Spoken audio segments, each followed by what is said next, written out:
Ma, sinaktan ako ng biyenan ko. Ang mga salitang iyon mula sa anak kong si Celia sa telepono ay parang punyal na tumagos sa aking dibdib. Nasa trabaho ako at nagre-review ng mga dokumento ng kumpanya nang makita ko ang tawag niya. Tanghali na noon. Hindi ako kailanman tinatawagan ni Celia sa ganoong oras. Anak, anong nangyari? Katahimikan. Pagkatapos, ang basag niyang tinig. Ma, sinaktan ako ng biyenan ko dahil maalat daw ang pagkain. Nakita lahat ng asawa ko, pero wala siyang sinabi. Nanlamig ang aking dugo. Nasaan ka? Sa bahay nila, ma. Nakakulong ako sa banyo. Natatakot ako. Ibinaba ko ang telepono. Nanginginig ang aking mga kamay. Ako si Adelaida Unson.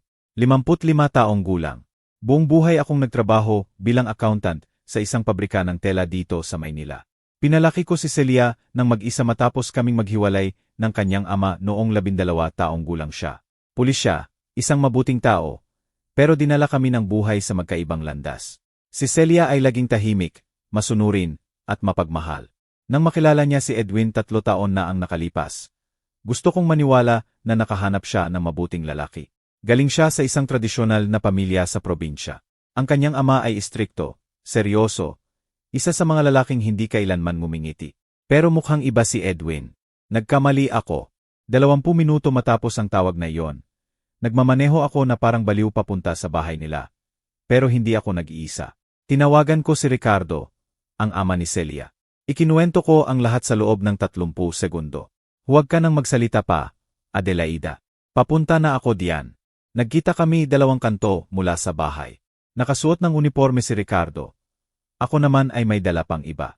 Pagdating namin sa harap ng pinto, ang puso ko'y kumakabog ng napakalakas na akala ko'y lalabas sa aking dibdib. Nag-doorbell ako, may maririnig na mabibigat na yabag, at bumukas ang pinto. Siya iyon, ang biyena ni Celia, ang ama ni Edwin, isang malaking lalaki, may malalaking braso, at may malamig na tingin na tumagos sa akin. Anong kailangan mo? Sabi niya nang may paghamak. Hindi ako nagsalita, itinaas ko lang ang dala ko sa aking kamay. At nang makita niya kung ano iyon, nagbago ang kanyang mukha. Nagbago ang lahat. Bago ko ikwento kung anong nangyari sa araw na iyon sa harap ng pintong iyon, kailangan ninyong maintindihan kung paano kami umabot doon. Dahil hindi palaging ganoon si Celia, isang babaeng takot, nakakulong sa banyo, takot sa sarili niyang biyenan. May panahon na malaya ang aking anak. Naalala ko noong 23 taong gulang si Celia. Katatapos lang niya ng kanyang kurso bilang guro sa preschool. Tuwing linggo, pumupunta siya sa bahay para mananghalian. Naghahanda ko ng karikar, kanin, at adobong baboy. Dumarating siya na puno ang kamay ng mga guhit ng kanyang mga estudyante. Tingnan mo, ma, iginuhit ako ng batang ito na may mga pakpak. Sabi niya, isa raw akong anghel. Tumatawa siya. Mayroon siyang malinis at tapat na tawa. Umupo siya sa mesa sa kusina, uminom ng kapeng baka na may kanela, at ikinuwento sa akin ang kanyang mga plano. Gusto niyang magbukas ng sarili niyang munting eskwelahan balang araw. Gusto niyang maglakbay, gusto niyang maging masaya. Pinagmamasdan ko siya doon, sa sikat ng araw sa hapon na pumapasok sa bintana. Nagbibigay liwanag sa kanyang mukha at iniisip, nagawa ko. Pinalaki ko siyang mag-isa, pero nagawa ko. Hindi ako binigyan ng problema ni Celia, hindi lumalabas ng gabi. Hindi nagsinungaling, hindi ako binastos. Siya ay isang mabuting anak, marahil masyadong mabuti. Nang maghiwalay kami ng kanyang ama, 12 taong gulang siya. Mahirap iyon. Si Ricardo ay laging abala sa trabaho. Halos hindi umuwi. Naramdaman kong nag-iisa ako. Naramdaman niyang hindi siya naiintindihan. Walang sigawan, walang sakitan, walang ibang babae o lalaki, tanging katahimikan. Isang araw, umalis siya. Naiwan ako kasama si Celia. Pero hindi tumigil si Ricardo sa pagiging ama niya. Sinusundo niya si Celia tuwing Sabado, dinadala sa parke, sa sinehan, o kumakain ng paborito nilang isaw sa isang pwesto. Mahal na mahal ni Celia ang kanyang ama, at ganoon din siya kay Celia. Sa paglipas ng mga taon, natutunan naming maging magkaibigan ni Ricardo. Hindi na kami mag-asawa, pero kami ay mga magulang, at hindi iyon masisira. Lumaki si Celia na nakikita iyon, isang hiwalayang may dignidad, walang puot, walang paghihiganti. Marahil dahil doon, nang makilala niya si Edwin, inakala niyang lahat ng lalaki ay tulad ng kanyang ama. Mabuti sa kalooban, may kakayahang magbago. Nagkamali siya. Pumasok si Edwin sa kanyang buhay, 3 taon na ang nakalipas. Nagtatrabaho si Celia sa isang kindergarten sa Project 4. Accountant naman si Edwin sa isang construction company. Nagkakilala sila sa isang birthday party ng isang kaibigan. Noong unang ikinuwento sa akin ni Celia ang tungkol sa kanya, may napansin akong kakaiba sa kanyang boses. Ma, may nakilala ako. Talaga. At kumusta naman siya? Seryoso siya, masipag. Sabi niya gusto niyang bumuo ng pamilya. Nagustuhan ko iyon. Sa panahon ngayon, bihira nang makahanap ng lalaking nagsasalita tungkol sa pamilya. Nang makilala ko siya, mukhang magalang si Edwin. Dumating siya sa bahay na may dalang bulaklak, nakipagkamay, at tinawag akong Tita Adelaida ng may paggalang. Matangkad siya, payat, maputi ang balat, may kayumangging mga mata, at isang mahiyain na ngiti. Nag-usap kami ng ilang oras. Ikinuwento niya na galing siya sa Batangas, na tradisyonal ang kanilang pamilya, na ang kanyang ama ay dating sundalo at ngayon ay may negosyo ng mga piyesa ng sasakyan. Sinabi niya na hinahangaan niya ang mga babaeng masisipag tulad ko, na ang pagpapalaki ng anak ng mag-isa ay isang bagay na labis niyang iginagalang. Gusto ko sanang maniwala sa kanya, pero may isang bagay na hindi ko nagustuhan sa araw na iyon. Isang maliit na bagay, halos hindi napapansin. Nang pumunta si Celia sa kusina para kumuha pa ng kape, tumingin sa akin si Edwin at sinabing, Tita Adelaida, galing po ako sa isang pamilya kung saan ang lalaki ang nagtataguyod at ang babae ang nag-aalaga sa tahanan. Pero naiintindihan ko po na nagtatrabaho si Celia. Okay lang naman po iyon sa ngayon. Sa ngayon. Ang dalawang salitang iyon ay tumatak sa isip ko. Pero in love si Celia at gusto ko siyang makitang masaya. Nagbakasal sila isang taon pagkatapos. Simple lang ang kasal. Sa isang hardin sa bandang timog ng syudad. Nakasuot si Celia ng puting bestida na gawa sa puntas. Simple pero maganda. Inihatid siya ni Ricardo sa altar. Umiyak ako. Nangako si Edwin na mamahalin, alagaan, at igagalang siya. Naniwala ako sa kanya. Ang mga unang buwan ay naging maganda. Madalas pumunta si Celia sa bahay. Ikinukwento niya na si Edwin ay maalaga, na magkasama silang nagluluto, na naglalakad sila tuwing linggo. Mukha siyang masaya, pero unti-unti, naging madalang ang kanyang mga pagbisita. Ma, gusto kasi ni Edwin na mas madalas kaming makasama ng pamilya niya. Sige anak, okay lang. Pagkatapos, hindi na siya dumadalaw tuwing linggo. Ma, kasi iniimbitahan kami ng biyenan ko na mananghalian tuwing linggo. Sabi niya, tradisyon daw iyon sa pamilya. Naiintindihan ko, anak, pero miss na kita, ha? Tumatawa siya, pero hindi na iyon ang dati niyang tawa. At isang araw, may napansin ako sa kanyang mukha, isang anino, isang pagod na hindi galing sa trabaho. Celia, ayos ka lang ba? Ma, pagod lang ako. Pero may ibang sinasabi ang kanyang mga mata. Gusto ko sanang magtanong pa. Gusto kong pilitin, pero hindi ko ginawa. At iyon ang una kong pagkakamali. Dahil kapag nararamdaman ng isang ina na may mali sa kanyang anak, dapat siyang kumilos, dapat siyang magtanong, dapat niyang basagin ang katahimikan. Hindi ko ginawa. At ang pagkukulang na iyon, ang katahimikan kong iyon, ay halos ikapahamak ni Celia. Ngayon, nakatayo sa harap ng pintong iyon. Kasama si Ricardo sa aking tabi, at ang bagay na iyon sa aking kamay, may naintindihan ako. Minsan, ang pagmamahal ng isang ina ay hindi sapat na nandoon lang. Kailangan mong maging present. Kailangan mong kumilos. At sa araw na iyon, kikilos ako. Ang unang pagkakataon na may naging mali ay 6 na buwan pagkatapos ng kasal. Hindi ko ito nakita noon. Walang nakakita. Pero ngayon, sa pagbabalik tanaw, naiintindihan ko na doon nagsimula ang lahat. Isang Sabado ng hapon, dumating si Celia sa bahay nang hindi nagpasabi. Kakaiba na iyon. Mula nang ikasal siya, palagi siyang nagpapaalam bago pumunta. Gusto kasi ni Edwin na malaman kung nasaan ako, sabi niya. Akala ko, pagmamahal iyon. Atensyon, hindi pagmamahal. Noong Sabadong iyon, kumatok si Celia sa pinto na nanginginig ang mga kamay. Namumula ang kanyang mga mata na parang umiyak. Pero nang tanungin ko kung ayos lang siya, ngumiti siya. Ma, dinalaw lang kita. Niyakap ko siya. Amoy sabong lavender, amoy malinis na bahay. Amoy ng pinaghalong chlorine at fabric softener na lagi niyang ginagamit. Pero amoy takot din siya. Hindi ko alam kung paano ipaliwanag. Naamoy naming mga ina ang takot sa aming mga anak. Umupo kami sa sala. Binigyan ko siya ng pineapple juice. Hinawakan niya ang baso gamit ang 2 kamay na parang kailangan niyang kumapit sa isang bagay. Kumusta si Edwin? Tanong ko. Mabuti, maraming trabaho. At ang biyenan mo? Natahimik siya kahit 1 segundo lang. Pero sapat na ang segundong iyon. Mabuti rin, mahigpit lang, pero ganoon talaga siya, mahigpit. Ang salitang iyon ay dapat nagbigay sa akin ng babala, pero ayaw kong makita. Nanatili si Celia sa akin buong hapon. Nanood kami ng isang lumang pelikula. Isa sa mga pinapanood namin noong bata pa siya. Kumain kami ng popcorn na may cheese. Nagtawanan kami. Sa isang sandali, naramdaman kong maayos ang lahat. Pero nang umalis siya, bago sumakay sa kanyang sasakyan, lumingon siya at sinabing, "Ma, kung sakaling kailangan kong manatili dito ng ilang araw, pwede ba?" Huminto ang tibok ng puso ko. Naman, anak, palaging bukas ang bahay na ito para sa iyo. Bakit mo na itanong iyan? Wala lang, gusto ko lang malaman. Umalis siya. Naiwan akong nakatayo sa pinto. Pinapanood siyang papalayo na may buhol sa aking tiyan na hindi nawala buong gabi. Dapat tinawagan ko si Ricardo. Dapat pinuntahan ko siya sa bahay niya kinabukasan. Dapat tinanong ko siya kung ano ang nangyayari. Hindi ko ginawa dahil sinabi ni Celia na maayos ang lahat at gusto kong maniwala sa kanya. Lumipas ang mga linggo. Hindi na dumalaw si Celia. Hindi na rin siya tumatawag tuwing linggo. Tinatawagan ko siya, pero palagi siyang may dahilan. "Ma, sorry, inimbita kasi kami ng biyenan ko na mananghalian." "Ma, hindi ako pwede.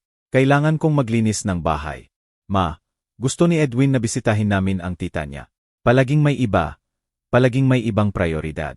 At ako, natanga, iniisip ko, normal lang iyan, bagong kasal siya, binubuo niya ang kanyang buhay. Pero isang hapon, habang nasa supermarket ako, nakita ko si Celia. Nasa pasilyo siya ng mga gulay, namimili ng kamatis.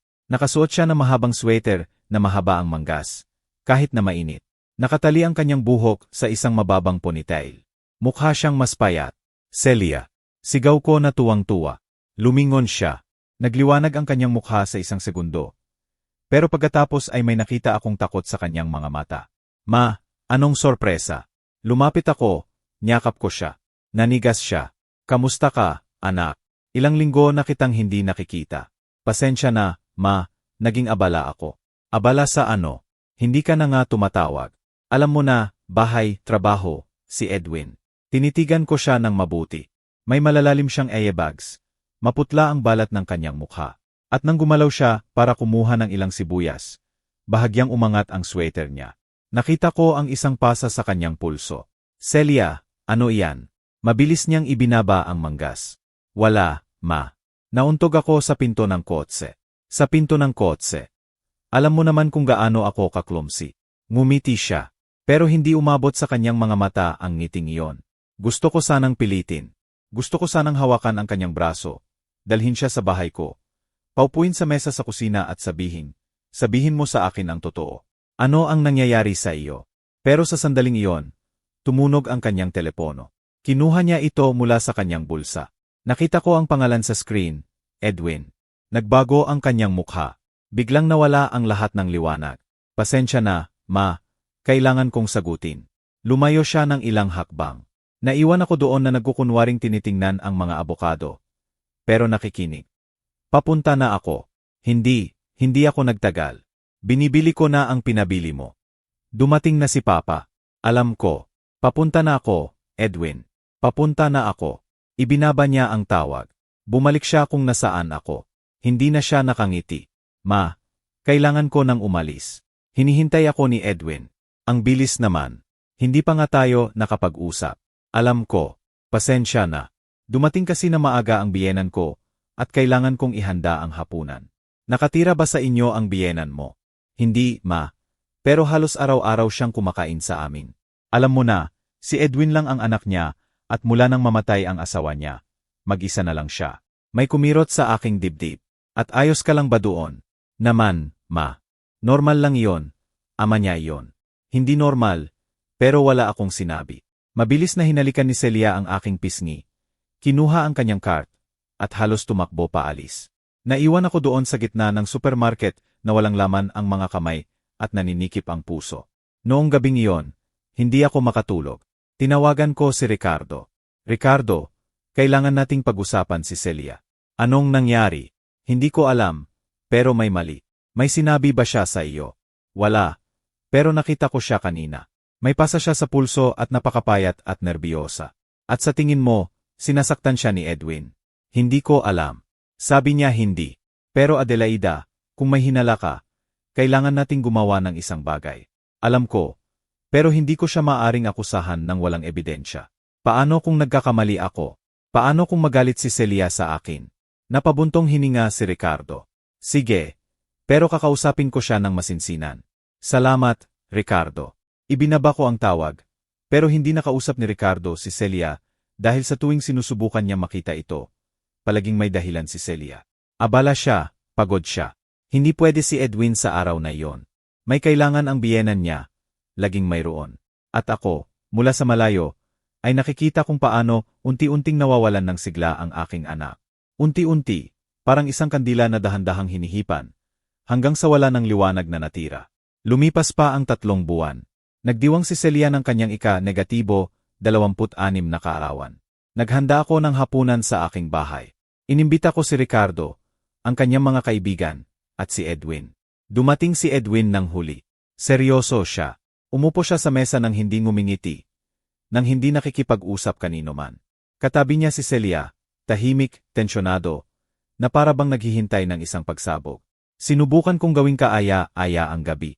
Inihanda ko ang kanyang paboritong pagkain. Inihaw na liempo, sinangag, at pinakbet. Nagpatugtog ako, inilabas ang keke. Pero ang tensyon ay napakakapal na halos mahihirapan kang huminga. Nang kumanta kami ng happy birthday, sinubukan ni Celia na ngumiti. Pero puno ng luha ang kanyang mga mata. Pagkatapos ng hapunan, tumayo si Edwin. Alis na kami. Hinihintay kami ni Papa. Ang Papa mo? Tanong ko. Pero kaarawan ni Celia. Alam ko. Pero gusto rin niyang makita si Celia. Manugang niya siya. Tumayo si Celia nang walang imi. Mabilis akong niyakap. Salamat, Ma. Ang ganda. Anak, bakit hindi ka muna magtagal? Kakarating lang ng mga kaibigan mo. Hindi pwede, Ma. Tama si Edwin. Hinihintay kami ng papa niya. Umalis sila. Naiwan akong nakatingin sa saradong pinto, na may kalahating keke at mga kandilang nakasindi pa. Lumapit sa akin si Ricardo. Adelaida, hindi maganda ang lalaking iyon. Alam ko.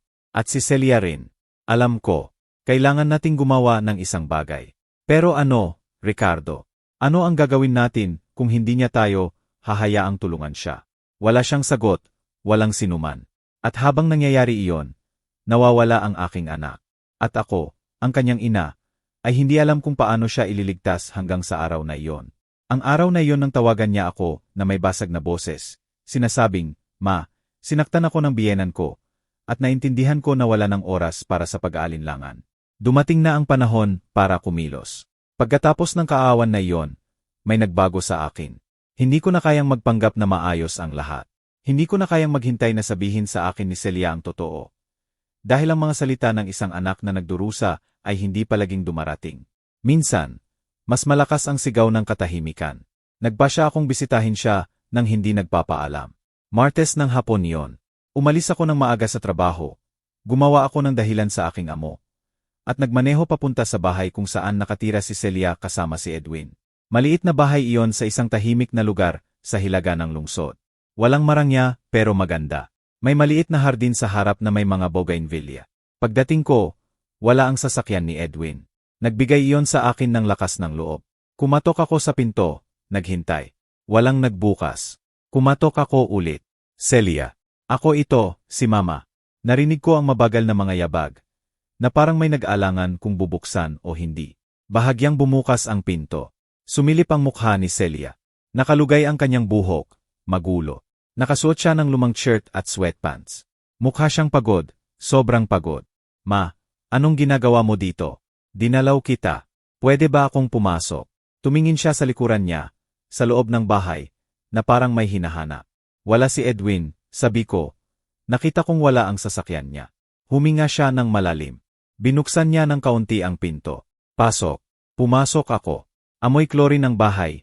Amoy malinis. Sobrang linis. Na parang may nagkuskos ng ilang oras. Ang sala ay napakalinis, ang mga unan sa sofa ay perpektong nakaayos. Ang coffee table ay walang alikabok. Lahat ay nasa ayos, lahat ay perpekto. Sobrang perpekto. Gusto mo ba ng cup? Tanong ni Celia. Anak, salamat. Pumunta kami sa kusina at doon. May nakita akong dumurog sa aking puso. Sa dingding, sa tabi ng kalan, may isang listahan. Isang listahan na isinulat ng kamay ng isang lalaki.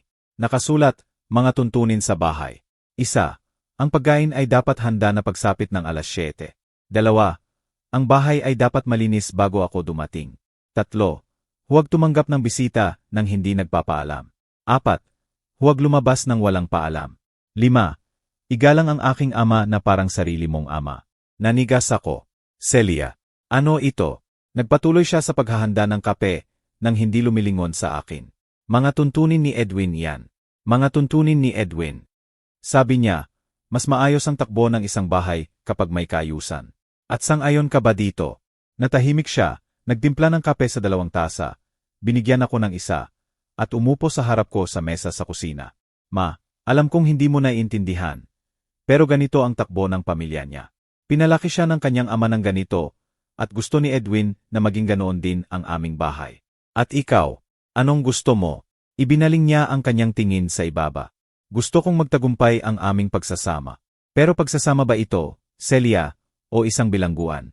Itinaas niya ang kanyang mukha. Puno ng luha ang kanyang mga mata. Huwag mong sabihin iyan, ma. Anak, ang mga tuntuning iyan, hindi yan normal, hindi yan pagmamahal, kontrol iyan. Hindi ito kontrol, disiplina ito. Sabi ni Edwin, ang mga babae ngayon ay hindi na marunong maging asawa, hindi na marunong mag-alaga ng tahanan, na iba ang kanyang ina, na alam niya ang kanyang lugar. Ang kanyang lugar. Celia, pakinggan mo ang sarili mo. Kailan ka pa nagsalita ng ganyan? Mula nang maintindihan ko na kung gusto kong magtagumpay ito, kailangan kong mag-adjust. Mag-adjust o magpakawala ng sarili. Tumayo siya. Nanginginig siya. Ma, nagpapasalamat ako na dumalaw ka. Pero hindi ko kailangan na sabihin mo sa akin kung paano ko dapat isabuhay ang buhay ko. Pinili kong magpakasal kay Edwin. Pinili ko ito. Pinili mo ito. O kinumbinsi kanila na ito ang tama. Tama na, ma. Ang kanyang sigaw ay nagpabingi sa akin. Hindi ako kailanman sinigawan ni Celia. Tinakkan niya ang kanyang bibig ng mga kamay, na para bang hindi siya makapaniwala sa kanyang ginawa. Nagsimulang tumulo ang mga luha. Pasensya na, ma, pasensya na. Hindi ko sinasadya. Tumayo ako, niyakap ko siya. Bumagsak siya sa aking mga braso. Umiyak siya tulad ng hindi ko pa siya nakitang umiyak mula noong bata pa siya. Pagod na ako, ma. Pagod na. Alam ko, anak, alam ko. Hindi naman ganyan si Edwin dati. Sumpa ko. Noong nagkakilala kami, iba siya, sweet siya, malaga siya. Pero pagkatapos naming ikasal, nagbago siya. O baka hindi ko talaga siya nakilala. Sinaktan ka ba niya? Lumayo siya sa akin.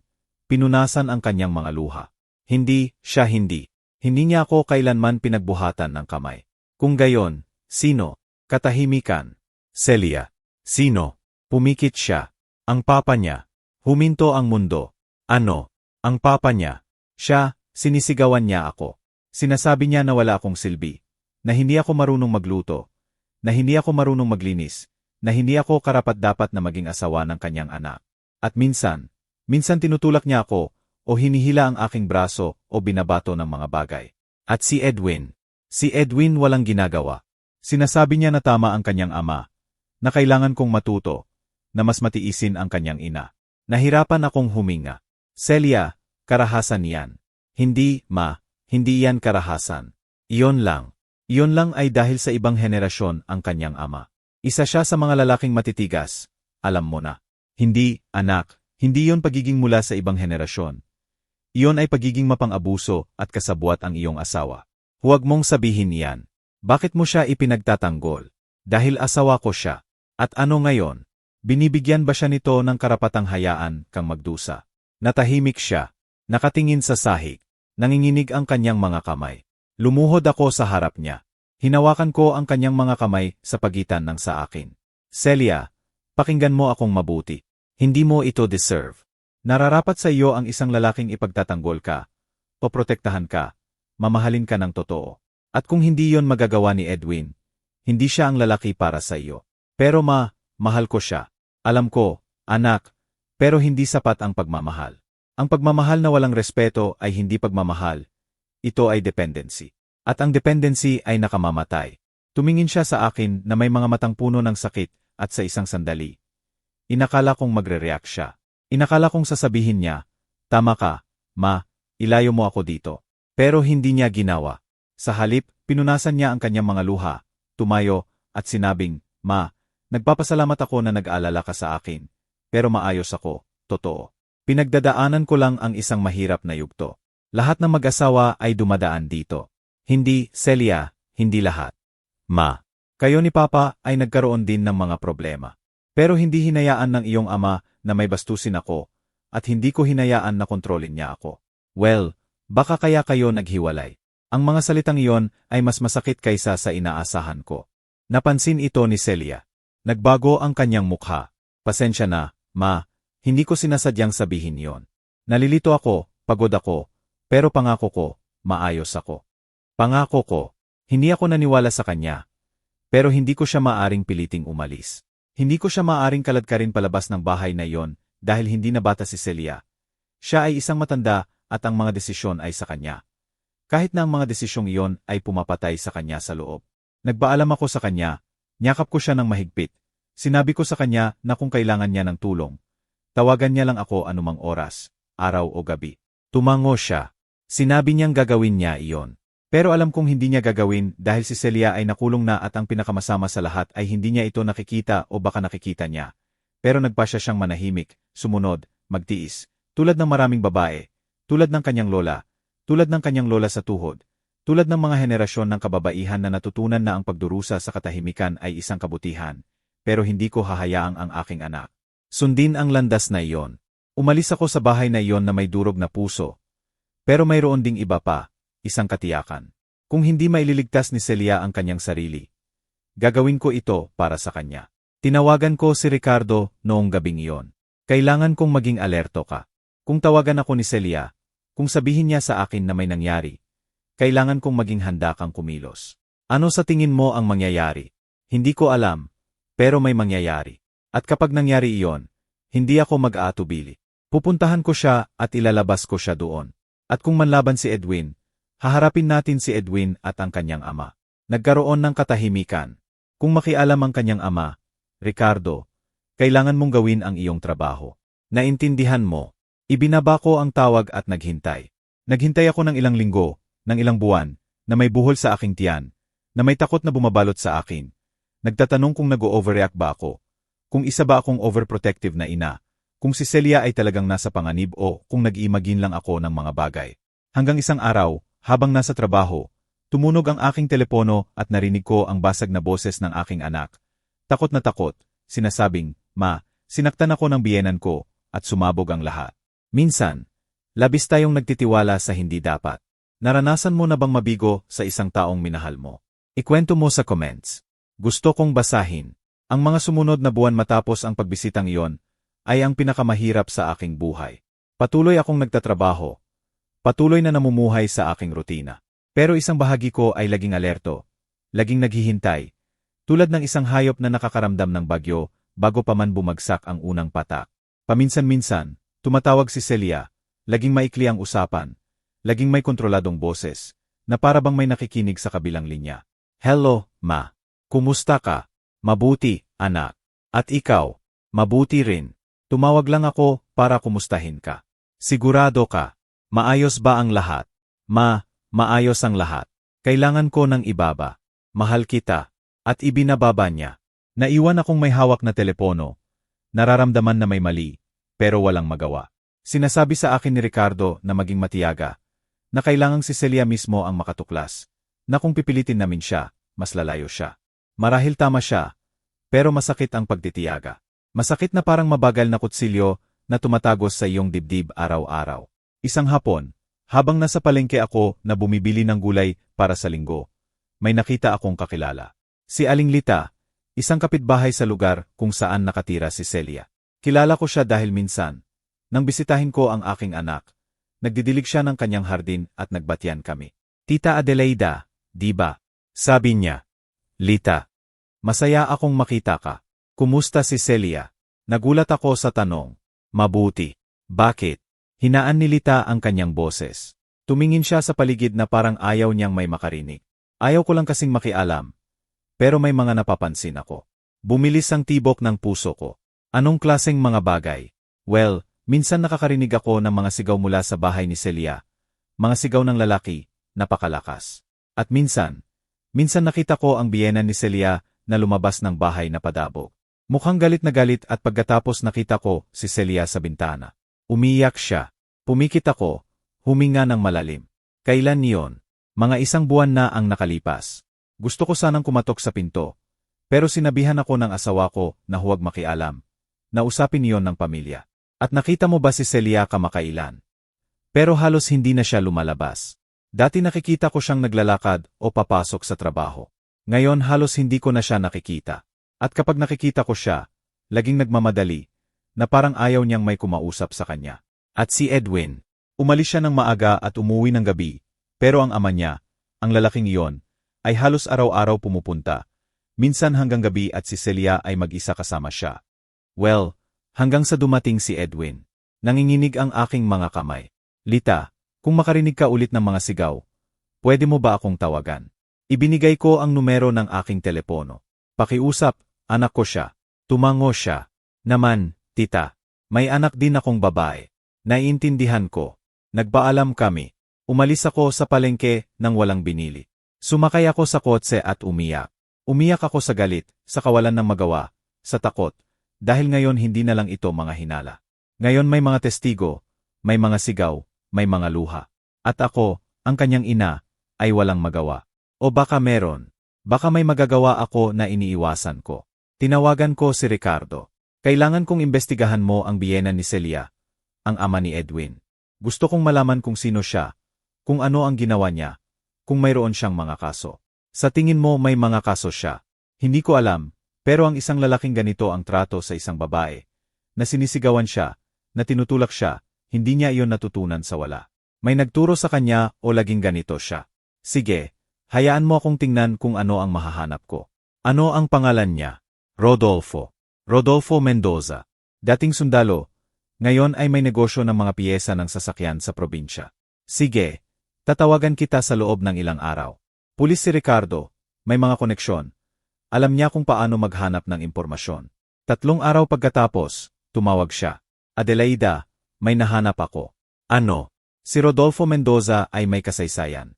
15 taon na ang nakalipas, ang kanyang asawa, ang ina ni Edwin, ay nagsampa ng reklamo para sa karahasan sa tahanan. Nanlamig ang aking dugo. Ano? Pero binawi niya ito pagkatapos ng ilang araw. Ayon sa ulat, sinabi niya na isang hindi pagkakaunawaan iyon, na dumadaan sila sa mga problema sa pagsasama, na maayos na ang lahat at pagkatapos wala nang iba pang reklamo. Pero ayon sa ilang kapitbahay noon, madalas marinig ang mga sigaw at siya, ang asawa, ay hindi na lumalabas ng bahay. Naging napakatahimik, napakasunurin. At paano siya namatay? Opisyal na kanser, 8 taon na ang nakalipas. Pero sabi ng iba, hindi lang kanser ang pumatay sa kanya, na napakapayat niya, napakahina, na parang tumigil na siyang kumain, na parang sumuko na siya. Naramdaman kong kinakapos ako ng hininga. Ricardo, pinatay ng lalaking iyon ang kanyang asawa. Hindi sa isang suntok, pero pinatay niya siya. Unti-unti siyang pinatay. Alam ko. At ngayon, ginagawa niya ang parehong bagay kay Celia. At si Edwin. Lumaki si Edwin na nakikita iyon. Nakikita ang kanyang ama na sumisigaw. Nakikita ang kanyang ina na nagpapasako. Natutunan niya na ganoon ang takbo ng isang pagsasama. Na ang lalaki ang nag-uutos at ang babae ang sumusunod. At ngayon inulit niya ang pattern. Kailangan kong ilabas si Celia doon. Pero ayaw niyang umalis. Kung gayon, gagawin kong gusto niyang umalis. Paano? Hindi ko alam. Pero may gagawin ako. Ibinaba ko ang tawag. Noong gabing iyon, hindi ako makatulog. Nananatiling gising ako, nakatingin sa kisame, iniisip si Celia, iniisip ang bahay na iyon, iniisip ang lalaking iyon si Rodolfo, na pumapasok araw-araw, sumisigaw, nanunulak, unti-unting sinisira ang kaluluwa ng aking anak at iniisip si Edwin, ang lalaking akala ko'y mabuti, ang lalaking nangakong mamahalin si Celia at ngayon, duwag, ay hinahayaan ang kanyang ama na tratuhin siyang parang basura. Nagba siya akong gumawa ng isang bagay na mapanganib. Kinabukasan, umalis ako ng maaga sa trabaho. Nagmaneho ako papunta sa bahay ni Celia. Alam kong wala si Edwin. Alam kong si Celia at Rodolfo lang ang nandoon. At iyon mismo ang gusto ko. Dumating ako ng 3:00, 3 ng hapon. Nag-doorbell, walang nagbukas. Nag-doorbell ulit ako, naghintay. Sa wakas, bumukas ang pinto. Si Rodolfo, matangkad, malapad ang balikat. May matigas na mukha, may malamig na tingin. Anong kailangan mo? Sabi niya. Sa tono na ginagamit ng mga lalaking naniniwalang hindi karapat-dapat igalang ang mga babae. Dadalawin ko ang aking anak. Wala siya dito. Nandito siya. Nandiyan ang sasakyan niya. Itinuro ko ang sasakyan ni Celia na nakaparada sa harap ng bahay. Nagtiimbagang si Rodolfo. Sabi ko wala siya dito. At sabi ko gusto ko siyang makita. Nagkatitigan kami. Isang tahimik na tunggalian. Isang tunggalian ng kalooban. Hindi ako aatras. Pagkatapos ng ilang segundo, tumabi siya. Pasok. Pero huwag kang magtagal. May gagawin pa ako. Pumasok ako. Madilim sa loob ng bahay. Sarado ang mga kurtina. Mabigat ang hangin. Celia, sigaw ko. Walang sagot. Nasa kusina si Celia. Sabi ni Rodolfo na nakahalukip-kip. Pumunta ako sa kusina at naroon ang aking anak. Nakatalikod sa akin. Sa harap ng kalan na nagluluto. Celia. Lumingon siya at ang nakita ko ay dumurog sa akin. Namamaga ang kanyang mukha. Namumula ang mga mata at sa kaliwang pisngi ay may isang sariwang pulang marka. Ma, bulong niya. Lumitaw si Rodolfo sa likuran ko. Napakaklumsi ng anak mo. Nauntog siya sa aparador. Tinitigan ko siya ng may puot. Nauntog siya sa aparador o sinaktan mo siya. Hindi nagbago ang kanyang mukha. Walang ipinakitang pagkagulat. Walang ipinakitang pagsisisi. Tanging paghamak ang ipinakita. Ginang, inirerekomenda kong umalis ka na. Wala kang dapat gawin dito. Lahat ng dapat gawin ay nandito. Anak ko siya. At asawa siya ng anak ko. At habang nakatira siya sa bahay na ito, may karapatan akong itama siya kapag nagkakamali siya. Itama siya. Ganyan mo ba yon tawagin? Ang pagsakit sa isang babae ay pagtatama sa kanya. Kung hindi siya marunong magluto, kailangan niyang matuto. Natuto ang aking asawa at matututo rin si Celia. Nagsimulang umiyak si Celia. Ginong Rodolfo, pakiusap, huwag na. Tumahimik ka. Sigaw niya. At sumabog ako. Lumapit ako sa kanya. Maliit. Pero galit na galit. Huwag mo na siyang sigawan.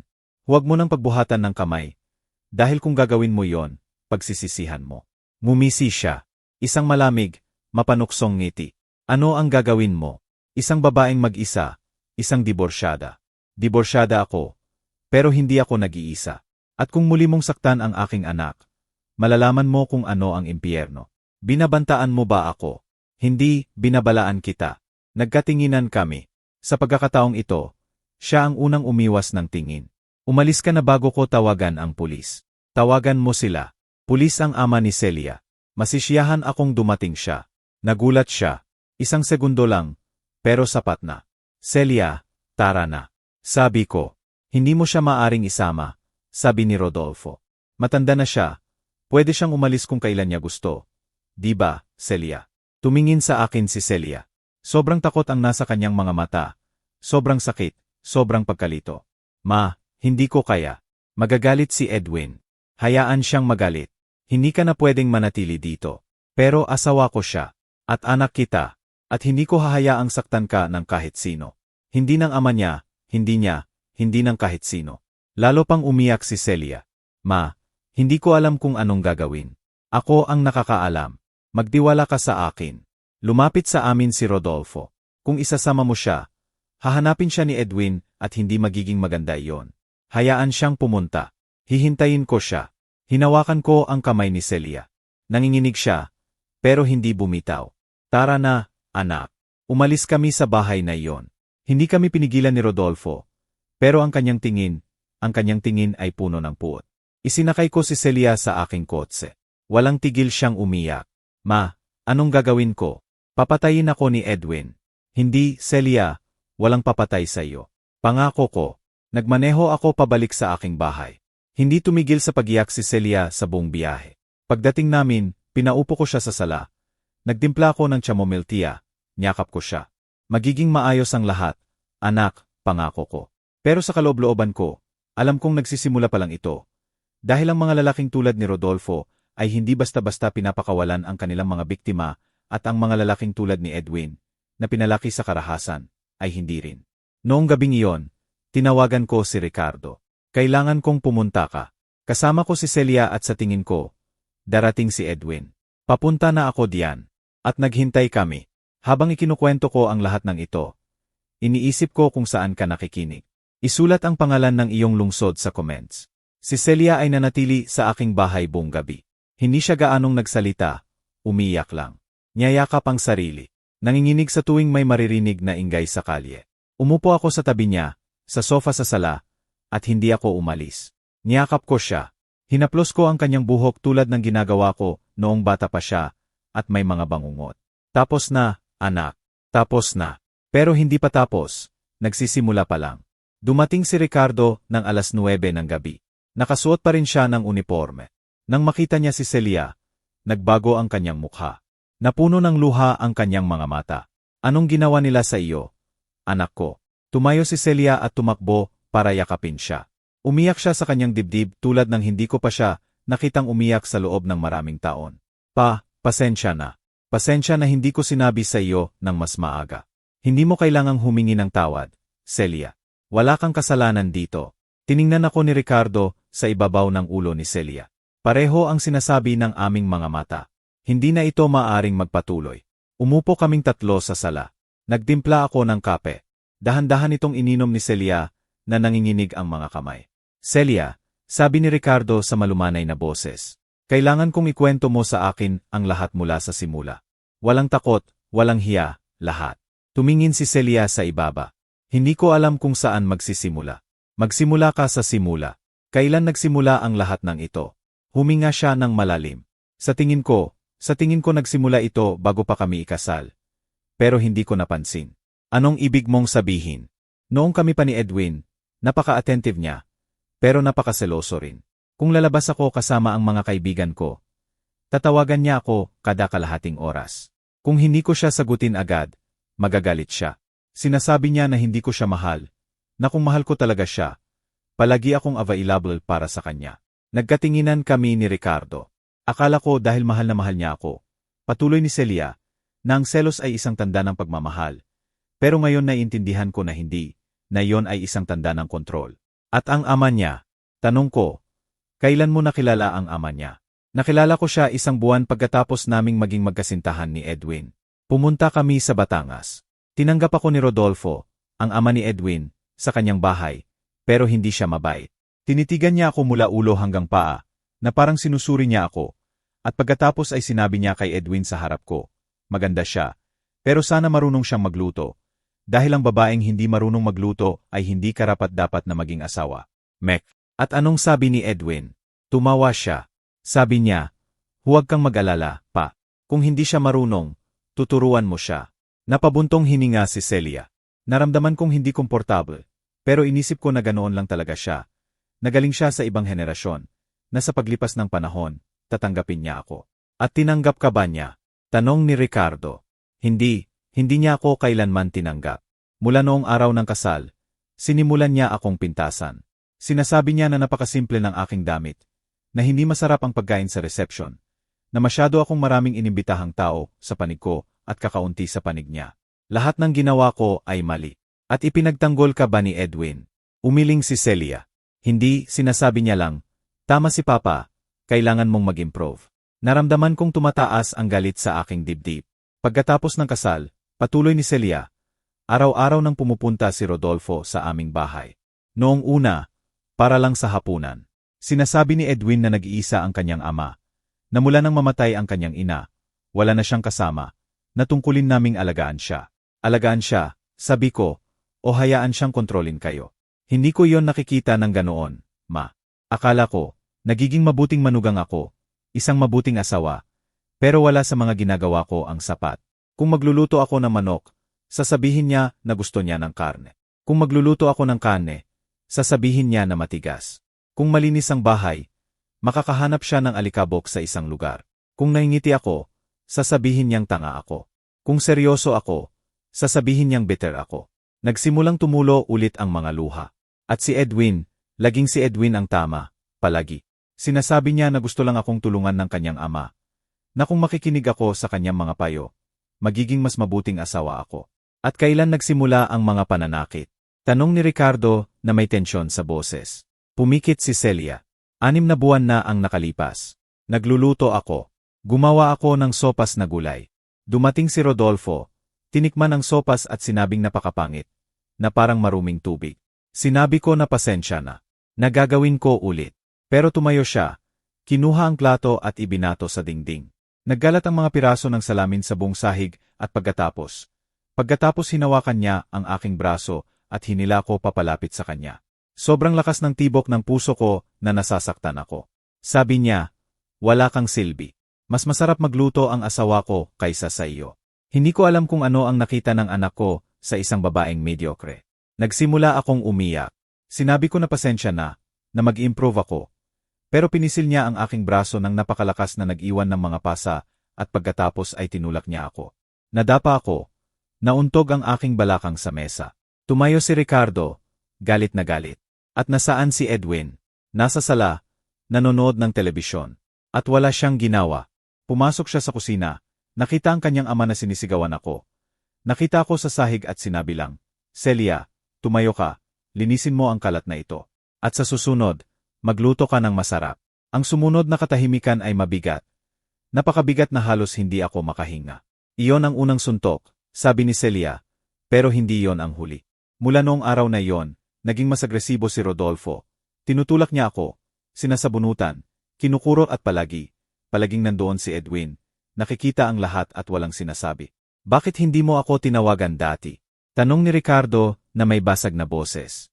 "Dahil nahihiya ako, pa. Dahil akala ko, kasalanan ko, na kung mas mabuting asawa ako, mas mabuting kusinera, mas mabuting babae, walang mangyayaring ganito." "Celia, pakinggan mo akong mabuti," sabi ni Ricardo na lumuluhod sa harap niya. "Walang kasalanan dito. Wala. Ang lalaking iyon ay isang abusador at ang iyong asawa ay isang duwag. At pareho silang nararapat na makulong. Pero pa, mahal ko siya. Mahal ko si Edwin. Ang pagmamahal sa isang taong hinahayaan kang magdusa, hindi yon pagmamahal, anak, iyon ay takot." Tinakpan ni Celia ang kanyang mukha ng mga kamay. "Hindi ko alam kung anong gagawin. Hindi ko alam kung paano makakaalis dito." Lumapit ako sa kanya. Hinawakan ko ang kanyang mga kamay sa pagitan ng sa akin. "Nakalabas ka na, Celia. Nandito ka sa amin. Ligtas ka. Pero darating si Edwin. Pipilitin niya akong bumalik. Hayaan siyang dumating," sabi ni Ricardo. "Nandito ako at hindi kanya madadala kahit saan. At kung isasama niya ang kanyang ama. Mas mabuti, dahil arestuhin ko siya sa pananakit. Pero pa, wala akong ebidensya. Hindi ako nagpunta sa doktor. Hindi ako kumuha ng litrato ng mga pasa. Ang mga ebidensya ay nasa iyong katawan at naroon din ang iyong testimonya. Sapat na iyon." Umiling si Celia. "Hindi yon sapat. May pera si Rodolfo, may mga koneksyon. Kaya niya magbayad ng mga abogado. Kaya niyang sabihin na nagsisinungaling ako, na baliw ako. Kung gayon, sisiguraduhin nating hindi niya iyon magagawa," sabi ko. Tumingin silang dalawa sa akin. "Paano?" tanong ni Ricardo. "Bukas, sasamahan natin si Celia sa Public Prosecutor's Office. Magsasampa tayo ng formal na reklamo laban kay Rodolfo para sa karahasan. Laban kay Edwin para sa pakikipagsabuatan. Ma, hindi ko kaya. Kaya mo at gagawin mo dahil kung hindi mo gagawin ngayon, magpapatuloy ito at isang araw. Lalampas na sa hangganan ang lalaking iyon at papatayin kanya." Natahimik si Celia. Alam niyang tama ako. "Sige," sabi niya sa wakas, "gagawin ko." Tumango si Ricardo. "Sige, sasamahan kita at sisiguraduhin kong seryosohin ang reklamong ito." Nagyakapan kaming tatlo. Isang mahabang yakap. Isang yakap ng sirang pamilya, pero nagkakaisa, ng pamilyang lumalaban, na lumalaban. Pero noong gabing iyon, may iba pang nangyari. 11:00 ng gabi, may kumatok sa pinto. Nanigas kaming tatlo. "Siya iyon," bulong ni Celia. Tumayo si Ricardo. Lumapit siya sa pinto. "Sino iyan?" tanong niya nang hindi binubuksan. "Si Edwin. Sinusundo ko ang aking asawa. Wala siya dito. Alam kong nandiyan siya. Isinama siya ng nanay niya. Gusto ko siyang makausap. Wala nang dapat pag-usapan. Umalis ka." Hindi ako alis nang wala si Celia. Desperado at galit ang boses ni Edwin. Binuksan ni Ricardo ang pinto. Kaunti lang, sapat na para makita ni Edwin ang kanyang uniforme. Sabi ko umalis ka. Kung hindi ka alis, arestuhin kita para sa paggambala sa kaayusan. Binabantaan mo ba ako? Hindi, binabalaan kita. Nandito si Celia sa sarili niyang kagustuhan, at hindi siya sasama sa iyo. Asawa ko siya. Kailangan niyang sumama sa akin. Siya ay isang tao, hindi mo pag-aari. Sinubukan ni Edwin na itulak ang pinto. Pinigilan ito ni Ricardo. Isang hakbang pa at poposasan kita. Nanatiling tahimik si Edwin. Humihingal siya. Namumula ang kanyang mga mata na parang umiiyak o lasing o pareho. Celia. Sigaw niya. Celia, lumabas ka. Kailangan nating mag-usap. Tumayo si Celia mula sa sofa. Sinubukan ko siyang pigilan, pero sinenyasan niya ako. Lumapit siya sa pinto. Tumabi si Ricardo. Edwin, sabi ni Celia sa matatag na boses. Hindi ako babalik. Ano? Bakit? Anong sinabi ng nanay mo? Nilalagyan ka ba niya ng mga ideya sa ulo? Walang naglagay ng kahit ano. Nakita ko ang katotohanan. Anong katotohanan? Nasinaktan ako ng tatay mo at hinayaan mo yon. Tinuturuan ka lang ng tatay ko. Hindi. Sigaw ni Celia. Minamaltrato ako ng tatay mo at kasabwat ka. Natahimik si Edwin. Sa unang pagkakataon, wala siyang sagot. Minahal kita, Edwin. Minahal kita ng totoo. Pero hindi ko na kayang mabuhay ng ganito. Hindi ko na kayang magpanggap na maayos ang lahat, kung hindi naman. Celia, pakiusap, mag-usap tayo. Ayusin natin ito. Wala nang dapat ayusin. Bukas, pupunta ako sa Public Prosecutor's Office. Ididemanda ko ang iyong ama at kung kinakailangan, pati na rin ikaw. Nagbago ang mukha ni Edwin. Mula sa pagmamakaawa, naging galit. Ididemanda mo ako. Pagkatapos ng lahat ng ginawa ko para sa iyo. Anong ginawa mo para sa akin, Edwin? Hayaan akong magdusa. Hayaan akong hiyain ng tatay mo. Iyon ang ginawa mo para sa akin. Binigyan kita ng tahanan. Binigyan kita ng apelyido. Binigyan kita. Wala kang ibinigay sa akin. Kinuha mo lang. Kinuha mo ang aking dignidad, ang aking kapayapaan, ang aking kaligayahan. Umatras si Edwin na parang mga suntok ang mga salita ni Celia. Pagsisisihan mo ito, sabi niya sa malamig na boses. Pagsisisihan ninyong dalawa. Tumayo si Ricardo sa harap niya. Banta ba iyan? Hindi, pangako yon. Dahil hindi mananahimik ang aking ama at ako rin. Tumalikod siya at umalis. Sumakay siya sa kanyang kotse at umalis ng napakabilis. Isinara ni Ricardo ang pinto. Tumingin siya sa akin. Hindi pa ito tapos. Alam ko. Babalik ang lalaking iyon at malamang na isasama niya ang kanyang ama. Alam ko. At kapag bumalik sila, magiging pangit. Alam ko, Ricardo, pero wala akong pakialam dahil sa pagkakataong ito. Hindi ko hahayaang saktan nila ang aking anak. Niyakap kami ni Celia pareho. Salamat. Salamat sa hindi ninyo ako iniwan. Hindi ka kailanman mag-iisa, anak. Sabi ko, kailanman. Noong gabing iyon, natulog kaming tatlo sa sala. Si Ricardo sa sofa, si Celia at ako sa sofa bed. Hindi ako makatulog. Nananatiling gising ako, nakatingin sa pinto, naghihintay na may kumatok ulit. Pero walang kumatok at mas lalo akong natakot. Dahil ang mga lalaking tulad ni Rodolfo at Edwin ay hindi basta-basta sumusuko at kapag bumalik sila, bumabalik silang may dala.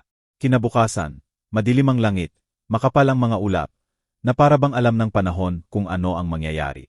Maagang nagising si Celia. Malalim ang kanyang mga eyebags. Hindi siya nakatulog ng maayos. Walang sinuman sa amin. Nagtimpla ako ng kape, nagluto ng itlog na may sinangag, inihanda ang mesa. Sinubukang gawing normal ang lahat, pero walang normal. Dumating si Ricardo ng alas 8 ng umaga. Hindi na siya nakasuot ng uniforme. Nakasuot siya ng casual na damit, maong, puting damit, at isang madilim na jacket. Handa ka na? Tanong niya kay Celia. Tumango siya, pero nanginginig ang kanyang mga kamay. Sasamahan kita sa buong proseso, sabi ko, hinawakan ang kanyang kamay. Hindi ka nag-iisa. Alam ko, ma, pero natatakot ako. Normal lang na matakot, pero hindi ka dapat pigilan ng takot. Nagawa mo na ang pinakamahirap na hakbang. Ngayon, kailangan mo na lang magpatuloy. Umalis kami sa bahay, sumakay sa kotse ni Ricardo. Umupo ako sa likod kasama si Celia. Nakakapit siya sa aking kamay na parang isang salbabida. Sa daan, walang gaanong nagsalita. Tanging tunog ng makina, ingay ng lungsod, mga busina, ang buhay na nagpapatuloy, walang pakialam sa aming sakit. Dumating kami sa Public Prosecutor's Office ng alas negatibo 30. Isang gusaling kulay abo, malamig, puno ng mga taong naghihintay, mga taong may pagod na mukha, mga taong nakakita ng sobra, mga taong tulad namin. Kilala ni Ricardo ang ilan sa mga ahente. Tinulungan niya kaming laktawan ang bahagi ng pila. Dinala niya kami sa isang maliit na opisina kung saan isang babaeng nasa 40s na may salamin at nakataliang buhok ang naghihintay sa amin. Magandang umaga. Ako si Ati Mendez, Public Prosecutor. Naiintindihan ko na narito kayo para magsampa ng reklamo para sa karahasan. Tumango si Celia. Sage, kailangan kong ikwento mo sa akin ang lahat. Ng detalyado at mahinahon. Naiintindihan ba? Huminga ng malalim si Celia at nagsimulang magsalita. Ikinuwento niya ang lahat mula sa simula. Mula sa selos ni Edwin noong sila pa. Mula sa mga puna ni Rodolfo. Mula sa unang suntok. Mula sa itinapong sopas. Mula sa mga pasa. Mula sa patuloy na takot. Nagsusulat si Ate Mendez. Walang emosyon ang kanyang mukha. Pero ang kanyang mga mata. Ang kanyang mga mata ay nagsasabing narinig na niya ang kwentong ito ng libu-libong beses. Na may libu-libong iba't ibang mukha. Pero palaging parehong kwento. Mayroon ka bang pisikal na ebidensya? Mga larawan ng mga pasa, mga ulat ng doktor. Umiling si Celia. Hindi, ako, natatakot ako na malaman ni Edwin. May mga testigo, isang kapitbahay, si Lita. Narinig niya ang mga sigaw. Sumingit si Ricardo. Maaari kong makuha ang kanyang testimonya. Perpekto. Makakatulong iyon. Sabi ng abogada. At ang pangunahing agresor ay ang biyenan, si Rodolfo Mendoza. At ang iyong asawa, si Edwin Mendoza. Sinaktan ka rin ba niya ng pisikal? Nag-atubili si Celia. Hindi direkta, pero pinayagan niya ito. Nakita niya kung paano ako sinaktan ng kanyang ama at wala siyang ginawa. Parang sinasaktan na rin niya ako. Tumango ang abogada. Iyan ay tinatawag na pakikipagsabuatan at krimen din iyon. Isasama ko silang dalawa sa reklamo. Ano ang mangyayari ngayon? Tanong ko. Maglalabas kami ng isang utos na humarap si Rodolfo Mendoza. Kailangan niyang magdeklara. Kung may sapat na ebidensya, siya ay arestuhin. Tungkol kay Edwin, kailangan din niya magdeklara at depende sa kanyang testimonya.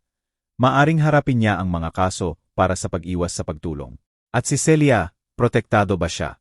Maglalabas kami ng isang restraining order. Hindi maaring lumapit sina Rodolfo o Edwin kay Celia. Kung gagawin nila iyon, agad silang arestuhin. Nagsimulang umiyak si Celia. At kung hindi nila igalang ang utos, kaya nandito ang iyong ama. Sabi ng abogada na nakatingin kay Ricardo. Kaya kanyang protektahan at kami rin. Pero kailangan mong maging matatag, Celia. Nagsisimula pa lang ito. Pinirmahan ni Celia ang reklamo. Sobrang nanginginig ang kanyang mga kamay na halos hindi niya mahawakan ang ballpen. Pero ginawa niya. Pinirmahan niya. Umalis kami sa Public Prosecutor's Office na may kopya ng reklamo. Na may restraining order. Na may isang papel na nagsasabing protektado si Celia. Pero hindi mapipigilan ng mga papel ang mga bala. Hindi mapipigilan ang mga suntok. Hindi mapipigilan ang mga lalaking puno ng galit at alam ko iyon. Bumalik kami sa aking bahay. Nanatili si Celia sa kanyang kwarto. Ang dating kwarto kung saan siya lumaki. Kung saan siya naging bata. Kung saan siya naging masaya. Naghanda ako ng pagkain. Sinubukang manatiling abala. Pero nanginginig ang aking mga kamay. Hindi tumitigil ang aking isip sa pag-iisip kung ano ang gagawin ni na Rodolfo at Edwin kapag natanggap nila ang abiso. 3:03 ng hapon. Tumunog ang aking telepono. Isang hindi kilalang numero. Sinagot ko, hello. Katahimikan. Hello. Ulit ko. At pagkatapos ay isang boses. Isang boses na nanlamig sa aking dugo. Tita Adelaida, si Rodolfo ito. Pumikit ako. Huminga ng malalim. Anong kailangan mo? Gusto kong ibalik mo sa akin si Celia. Hindi sa akin si Celia para ibalik sa iyo. Nagpasya siyang umalis at nagpasya siyang idemanda ka. Ang reklamong iyon ay hindi aabot kahit saan. May mga abogado ako. May mga koneksyon ako. Kaya kung ipawalang bisa iyon, gawin mo. Pero hindi babalik si Celia sa iyo o sa iyong anak. Hindi mo naiintindihan, ginang. Sinasaktan mo ang isang pamilya. Naglalagay ka ng mga ideya sa ulo ni Celia. Pinapahirapan mo ang aking anak. Nagdurusa ang iyong anak. At si Celia, paano naman siya? Paano ang pagdurusa na idinulot mo sa kanya? Tinuturuan ko lang siya. Tinuturuan siyang maging mabuting asawa. Tulad ng aking asawa. Ang iyong asawa ay namatay na malungkot at nag-iisa. Ayaw ko niyan para sa aking anak. Nagkaroon ng mahaba at tensyonadong katahimikan. Pagsisisihan mo ito, sabi niya sa wakas. Sinabi na sa akin iyan. Pero wala akong pakialam. Ibinaba ko ang tawag. Nanginginig ang aking mga kamay. Tinawagan ko si Ricardo. Tinawagan ako ni Rodolfo. Binalaan niya ako. Anong sinabi niya? Napagsisisihan ko, na may mga abogado siya, na kaya niyang ipawalang bisa ang reklamo. Hindi niya kaya, nakarehistro na iyon, nasa sistema na. Pwede siyang kumuha ng kahit sino, pero hindi ito mawawala. Pero Ricardo, mapanganib ang lalaking iyon. Alam ko, kaya mananatili ako diyan sa iyo. Hindi ko hahayaang may mangyari sa inyo. Salamat. Ibinaba ko ang tawag. Bumaba si Celia mula sa kanyang kwarto. Namumula ang kanyang mga mata. Sino ang tumawag? Ayaw kong magsinungaling sa kanya. Si Rodolfo. Namutla ang kanyang mukha. Anong sinabi niya? Walang mahalaga. Mga walang laman na banta lang. Ma, hindi siya gumagawa ng mga walang laman na banta. Kung may sinabi siya, gagawin niya iyon. Kaya nandito ang iyong ama, at kaya hindi tayo alis ng bahay hanggang sa maayos ito. Tumango si Celia, pero alam kong natatakot siya. Sobrang takot. Noong gabing iyon, dumating si Ricardo na may dalang maleta. Nanatili siya sa guest room, inilagay ang kanyang baril sa nightstand, para lang sa sakali. Tahimik kaming naghapunan. Sopas na gulay, tinapay, walang espesyal. Para lang may laman ang tiyan. Alas negatibo 1:00 ng gabi. Natulog si Celia. Naiwan ako sa sala kasama si Ricardo. Sa tingin mo darating si Edwin? Tanong ko. Hindi ko alam, pero kung darating siya, hindi siya mag-iisa. Sa tingin mo isasama niya si Rodolfo? Possible. At anong gagawin natin? Tatawag tayo ng pulis. Pwede niya silang arestuhin sa paglabag sa restraining order. At kung dumating sila bago dumating ang pulis, tinitigan ako ni Ricardo. Kung gayon, ako ang pipigil sa kanila. Ricardo, ayaw kong may mangyari sa iyo. Walang mangyayari sa akin. Pero hindi ko rin hahayaang may mangyari kay Celia o sa iyo. Tumayo ako, niyakap ko siya. Salamat sa lahat. Hindi mo kailangang magpasalamat sa akin. Anak ko siya at palagi ko siyang poprotektahan. Natulog ako, pero hindi ako makatulog. Nananatiling nakahiga ako, nakatingin sa kisame, nakikinig sa bawat ingay, bawat sasakyang dumadaan, bawat asong tumatahol. At pagkatapos, 2:00 ng madaling araw, narinig ko ito. Isang makina ang huminto sa harap ng aking bahay. Bumangon ako, pumunta sa bintana, sumilip sa kurtina. Ito ang sasakyan ni Edwin at hindi siya nag-iisa. Kasama niya si Rodolfo. Bumilis ang tibok ng puso ko na akala ko'y lalabas na sa aking dibdib. Bumaba sila sa sasakyan. May hawak si Edwin sa kanyang kamay. Hindi ko makita kung ano iyon. Mabigat ang mga hakbang ni Rodolfo. May determinasyon. Tumakbo ako sa kwarto ni Ricardo. Ricardo, nandito sila. Agad siyang bumangon, kinuha ang kanyang baril, pumunta sa bintana. Sumpain. Bulong niya. Anong gagawin natin? Manatili ka kay Celia. Lalabas ako. Hindi, Ricardo, huwag kang lumabas. Tawagan natin ang pulis. Tinawagan ko na sila. Pero matatagalan sila at hindi ko maaring hayaan silang lumapit sa bahay. Lumabas siya. Tumakbo ako sa kwarto ni Celia. Gising siya, nanginginig. Anong nangyayari, ma? Nandito sila, si Edwin at Rodolfo. Hindi. Nagsimulang umiyak. Anong gusto nila? Hindi ko alam. Pero nasa labas ang iyong ama. Hindi niya sila papayagang pumasok. Nagyakapan kami. Narinig namin ang mga boses sa labas, mga sigaw. Celia, lumabas ka. Kailangan nating mag-usap. Boses iyon ni Edwin. Hindi ako lalabas, sigaw ni Celia mula sa bintana. Umalis ka. Hindi ako alis nang wala ka. Hindi siya lalabas, sigaw ni Ricardo. At kung hindi kayo alis, arestuhin ko kayo. Wala kang awtoridad dito, sigaw ni Rodolfo. Isang usaping pampamilya ito. Hindi na ito pampamilya nang saktan mo siya. Nagkaroon ng pagtutulakan, mga sigaw, at pagkatapos ay isang tunog na hindi ko malilimutan. Isang putok. Sumigaw si Celia. Sumigaw ako. Tumakbo kami sa bintana. Nasa sahig si Ricardo, duguan. Iniisip ko pa rin kung tama ba ang ginawa ko. At ikaw, ano ang gagawin mo sa aking lugar? Lahat ay nangyari sa mabagal na paggalaw. Nakita ko si Ricardo sa sahig. Nakita ko ang dugo. Nakita ko si Edwin na may hawak na baril. Nanginginig. Nananatiling nakatayo si Rodolfo, may matigas na mukha, walang ipinapakita, na parang ito ang kanyang inaasahan, na parang bahagi ito ng plano. Hindi ako sumigaw, hindi ako umiyak, kusa akong kumilos.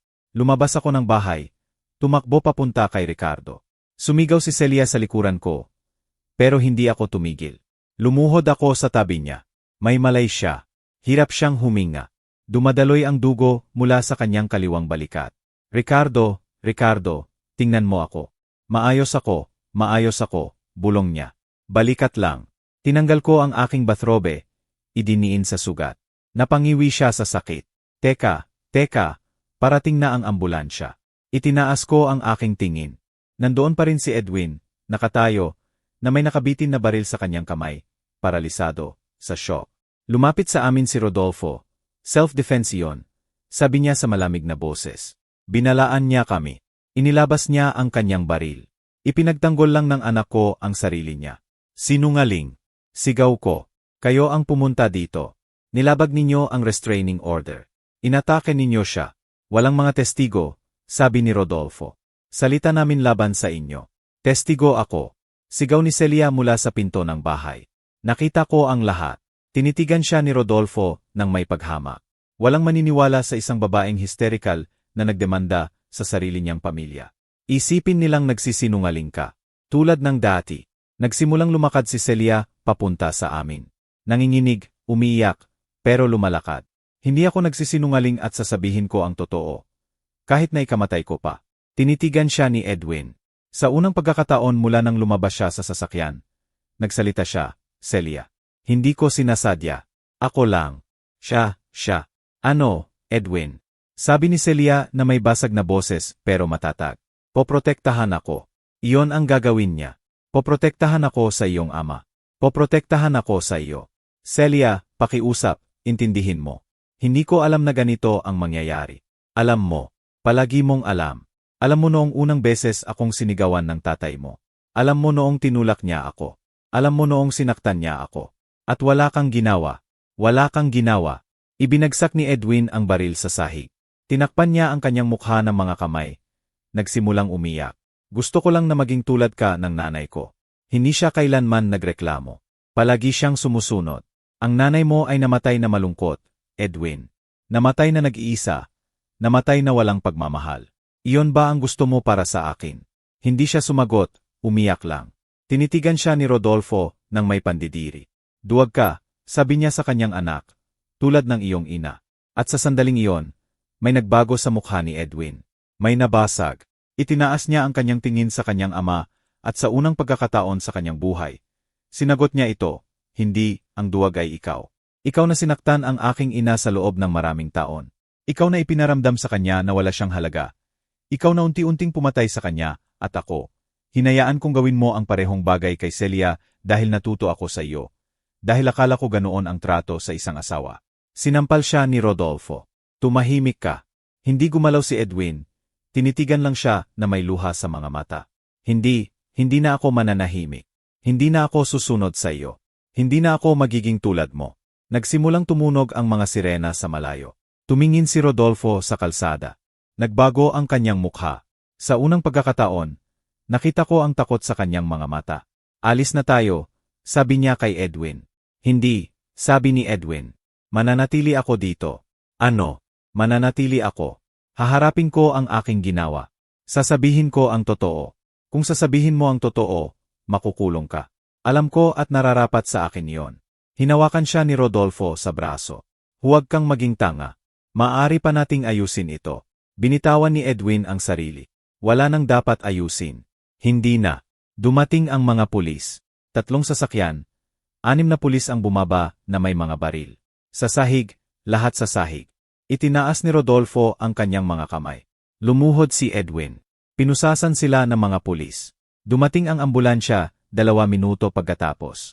Sinuri ng mga paramedic si Ricardo. Sabi nila, tumagos ang bala sa balikat. Nanawalan siya ng dugo, pero magiging maayos siya. Isinakay siya sa ambulansya. Gusto ko sanang sumama sa kanya, pero hinawakan ako ni Celia sa kamay. Manatili ka sa akin, pakiusap. Naiwan ako. Kinuha ng mga pulis ang aming mga salaysay. Sa akin, kay Celia, sa mga kapitbahay na lumabas nang marinig ang putok. Walang sinabi si Rodolfo. Nakatingin lang sa sahig na may tiimbagang. Si Edwin, sa kabilang banda, ay nagsalita. Sinabi ang lahat, na inabuso ng kanyang ama si Celia, na pinayagan niya iyon, na noong gabing iyon ay pumunta sila para kunin siya ng sapilitan, na sinubukan silang pigilan ni Ricardo, na ibinigay sa kanya ng kanyang ama ang baril, na sa isang sandali ng takot at galit ay binaril niya. Hindi niya gustong patayin siya. Sabi niya, umiiyak, gusto ko lang na iwanan kami. Pero ang aking ama, sabi ng aking ama kung hindi ko siya barilin, siya ang gagawa at ako lang, hindi niya matapos, bumagsak siya. Dinala ng mga pulis si Rodolfo at Edwin. 2 magkaibang patrol car, 2 magkaibang destinasyon. Si Rodolfo ay kakasuhan ng karahasan sa tahanan, mga banta, at paglabag sa restraining order. Si Edwin ay kakasuhan ng pagtatangkang pagpatay, pakikipagsabuatan, at paglabag sa restraining order. Pareho silang makukulong ng ilang taon. Naiwan kaming mag-isa ni Celia sa kalye. Alas negatibo, 3 ng madaling araw. Gising ang buong kapitbahayan. Lahat ay nakatingin, lahat ay nagbubulungan, pero wala akong pakialam. Niyakap ko ang aking anak. Niyakap ko siya ng napakahigpit na akala ko'y mababali siya. Tapos na, anak. Tapos na. At magiging maayos si Papa, pangako ko. Pumasok kami sa bahay, isinara ko ang pinto, isinara ang mga kurtina, umupo kami sa sofa sa sala. Hindi tumitigil sa panginginig si Celia. Ma, binaril ni Edwin si Papa. Alam ko, dahil sa akin. Hindi, Celia, hindi mo kasalanan. Walang kasalanan dito. Kasalanan ni Rodolfo. Kasalanan ni Edwin. Kasalanan ng mga lalaking natutunan na ang karahasan ay kapangyarihan. Pero ako, mahal ko siya. Alam ko, anak, pero hindi sapat ang pagmamahal. Ang pagmamahal na walang respeto, walang dignidad, walang kapayapaan. Hindi yon pagmamahal, iyon ay pagkasira. Umiyak si Celia sa aking dibdib. Umiyak siya tulad ng hindi ko pa siya nakitang umiyak. Umiyak siya sa lahat ng kanyang itinago, lahat ng takot, lahat ng sakit, lahat ng hiya. At hinayaan ko siya, dahil minsan, ang pagiyak ang tanging paraan para magsimulang gumaling. Ang mga sumunod na araw ay mahirap. Isang linggo sa ospital si Ricardo. Napinsala ng bala ang mga nerbiyos. Kinailangan niya ng operasyon, physical therapy, pero nakaligtas siya. Nang mabisita ko siya, nakaupo siya sa kama na may arm sling na nanonood ng telebisyon. Sabi ko. Sagot niya na may pagod ng ngiti. Umupo ako sa tabi niya. Salamat sa pagprotekta sa amin. Hindi mo kailangang magpasalamat sa akin. Tungkulin ko iyon. Hindi lang iyon tungkulin. Pagmamahal iyon. Pagmamahal ng isang ama. Tumango siya. Napuno ng luha ang kanyang mga mata. Kamusta si Celia? Mabuti, unti-unti. Nagte-therapy siya. Binubuo niya ulit ang kanyang buhay. At si Edwin, nasa preventive detention. Naghihintay ng paglilitis. Sabi ng kanyang abogado, aminin niya ang kasalanan. Tatanggapin niya ang kanyang sentensya. At si Rodolfo, nasa kulungan din, pero patuloy niyang itinatanggi ang lahat. Sinasabi niyang inosente siya, na nagsisinungaling si Celia, na minanipula ko siya. Napabuntong hininga si Ricardo. Ang mga lalaking tulad niya ay hindi kailanman inaamin ang kanilang responsibilidad. Kailanman. Alam ko, pero hindi na mahalaga. Dahil malaya na si Celia at iyon lang ang mahalaga. Hinawakan ni Ricardo ang aking kamay. Ginawa mo ang tama, Adelaida. Iniligtas mo ang ating anak. Hindi, iniligtas natin siya ng magkasama. Nanatili kaming tahimik. Isang komportableng katahimikan. Isang katahimikan ng 2 taong. Kahit hindi na mag-asawa, ay nananatiling isang team. Lumipas ang 6 na buwan. Nahatulan si Rodolfo ng 8 taong pagkakakulong para sa aggravated domestic violence at threats. Nahatulan si Edwin ng 5 taon para sa pagtatangkang pagpatay na may posibilidad na mabawasan ang sentensya dahil sa pakikipagtulungan sa hustisya. Nagdiborsyo si Celia. Mabilis ang proseso. Hindi tumutol si Edwin. Pinirmahan niya ang lahat ng walang paglaban at unti-unti, bumalik ang ngiti ng aking anak. Bumalik siya sa pagdalaw sa aking bahay tuwing linggo. Bumalik siya sa pag-inom ng kapeng barako kasama ako. Bumalik siya sa pagkukwento ng kanyang mga plano. Gusto kong buksan ang eskwelahang iyon. Ma, ang laging kong pangarap. Kung gayon, buksan mo. Sa tingin mo kaya ko. Alam kong kaya mo dahil matatag ka. Mas matatag kaysa sa inaakala mo. Ngumiti siya. At ang ngiting iyon ay totoo. Ito ay malaya. Isang araw, habang nakaupo kami sa mesa sa kusina, may sinabi sa akin si Celia na hindi ko malilimutan. Ma, salamat sa hindi pagsuko sa akin. Hindi ako kailanman susuko, anak. Anak kita. At hindi kailanman iniiwan ng isang ina ang kanyang anak. Pero maraming ina ang gumagawa niyan. Maraming babae ang dumadaan sa parehong pinagdaanan ko at walang tumutulong sa kanila. Walang nakikinig sa kanila. Kaya kailangan mong ikwento ang iyong kwento, Celia, para malaman ng ibang babae na hindi sila nag-iisa, na maaari silang makaalis, na maaari silang gumaling. Sa tingin mo, alam ko, at iyon ang ginawa niya. Nagsimulang magbigay ng mga panayam si Celia sa mga community center sa mga babaeng nakaranas ng karahasan, sa mga babaeng takot na umalis, sa mga babaeng nag-aakalang wala ng pag-asa at sinabi niya sa kanila ang totoo, na mahirap umalis, na masakit, na nakakatakot, pero sulit. Dahil posible ang buhay pagkatapos ng pang-abuso, posible ang kapayapaan, posible ang kaligayahan. At ako, ang kanyang ina, ay nandoon sa bawat panayam, sa bawat luha, sa bawat ngiti, dahil iyon ang ginagawa ng mga ina. Nandito kami, nagpoprotekta, lumalaban, kahit na ikamatay namin. Lumipas ang 2 taon mula noong gabing iyon. 2 taon kung saan itinuro sa amin ng buhay na hindi laging mabilis ang hustisya, pero palaging dumarating. Nagsilbi si Rodolfo ng kanyang sentensya sa National Bilibid. Ayon sa isang abogadong kakilala ni Ricardo, ang lalaking dating sundalo, na dating naghasik ng takot sa kanyang presensya, ay naging iba. Sa kulungan, walang natatakot sa kanya, walang gumagalang sa kanya. Alam ng mga preso kung bakit siya naroon. Karahasan laban sa kababaihan at sa kulungan. Iyon ay isang markang humahabol sa iyo, nag-iisa sa iyo. Hindi na si Rodolfo ang matigas na lalaking sumisigaw at nananakit. Siya ay isang matandang lalaki, kuba, na kumakain ng mag-isa, na naglalakad na nakayuko, na walang gustong makalapit. Isang araw, nakatanggap ako ng tawag. Mula sa ospital ng bilangguan. Nagkaroon ng atake sa puso si Rodolfo. Hindi malubha, pero hindi rin magaan. Mahina ang kanyang puso, napakahina.